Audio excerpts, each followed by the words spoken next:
Hey guys, this is Brad from Dallas Geek, and I'm here today with Bessie David. And we're here talking about your book, On a Pedestal. On a Pedestal, yes. So, tell me a little bit about what is the story of the book. Okay. The story in this book is actually a story about my grandmother. Okay. It's her memoir. I was fortunate enough to literally sit down with her and record word for word her telling me her life story from the 1920s all the way to the 1990s. Wow. And that actually wasn't even the end of her life. She lived for another 25 years after that. Yeah. But the way the story ends is when you read it, you'll understand why the story ends the way it ends. Got it. And not at the end of her life. Okay. So she lived in Texas, grew up in Texas, traveled all around the state of Texas, basically looking for her husband. Looking for, as in trying to find a, or looking specifically for him? For him. Okay. He would just he was a wanderlust. He would just take off. Okay. And leave her and the 2 kids, or then her and the 3 kids, or her and the 5 kids as it went on and on. Okay. And go on a job. Back then they followed the work, building the roads, building the train tracks, getting us where we are today. Yeah. And he would just up and go on a job for months at a time. She wouldn't know where he was. There was no telephones like we have now. And she would know maybe what city he was in. Yeah. And she'd make her way there. And so there's a lot of crazy stories of her getting from one place to another. And then she would find him and he would be a husband and a father and then move and take off again. So it definitely sounds like geographically, the story covers a lot of ground. Yes. Yes, Okay. it does. It's mostly in Texas. Okay. There's a little bit of the story in Florida and Okay. a little bit of the story in Louisiana. Right. And even Mexico. She married married and divorced the same day. Okay. So she really doesn't know whether she is or isn't in Mexico and back in those days. Okay. Who knows? Nice. But that was with her second husband. Prior to that, which I should have shared with you first, was her first husband, who was not a very nice man. Okay. All right. But she talks about the abuse that she went through. Sure. But it's a dark subject, but it's told very lightly. Okay. Funny story is she was running away from her husband, trying to get away from him because typically a man wants to beat you, but he doesn't want you to leave him, right? Mm-hmm. So her and her little girl, 2 years old, literally wrapped up in a carpet and put in the back of the truck to sneak out of town so they wouldn't be caught. They had to ride in the back of the truck, wrapped up in a carpet for 2-4 hours before they could get far enough away so that he didn't know or nobody saw in the town that she was leaving. Wow. So he wouldn't find her. Wow. Wow. Yeah. So that's just some of the things. Sure. Okay, I'm really interested. You said that the family kept growing over the years. How many children did her family end up getting to by the end? As far as her children? Her children. She had 5 children. So 5 children by the end. And I'm assuming each of them went on to have kids of their own. Pretty much each of them had 5 children or more. So very big family background for you. Yes, Okay. Huge family. In fact, we actually gave my grandmother on her 75th birthday. There was probably a list of 35 grandkids, X amount of great. It was just huge family. Yeah, wow. Yes. That's and impressive. she's the matriarch of all of us. It all started out in a very almost nomadic way of just continuing to move around and keep growing. Yes. That's crazy. And then all of us ended up in the same place. What would be the most, without spoiling anything, but what would be the most surprising thing that someone would be able to hear about in your book? Ooh, surprising. I don't think a lot of people would be surprised to hear her describe or to read. I heard her voice, I have it on recording. Yeah. Some of her sexual experiences in her 60s. Okay. She was very descriptive and giddy, and you would have thought that you were talking to a teenager who had just had sex for the first time.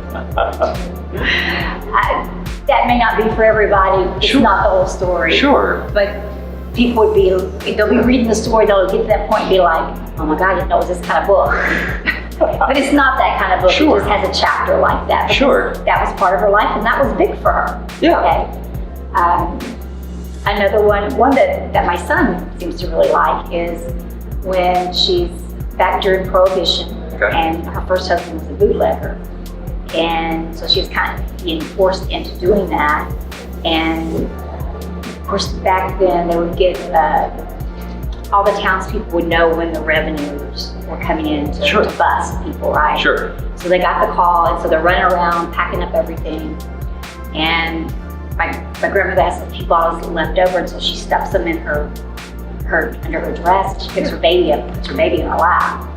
And so it goes on about how they come up and they start searching, and there's a story about, I won't tell what happens, but Yeah. you know, just little crazy things like that she's had to go through. And That's awesome. You don't expect to, not that you don't expect, but it's just interesting, survival, you know, Yeah. of all that we do, the things that we have to do to survive.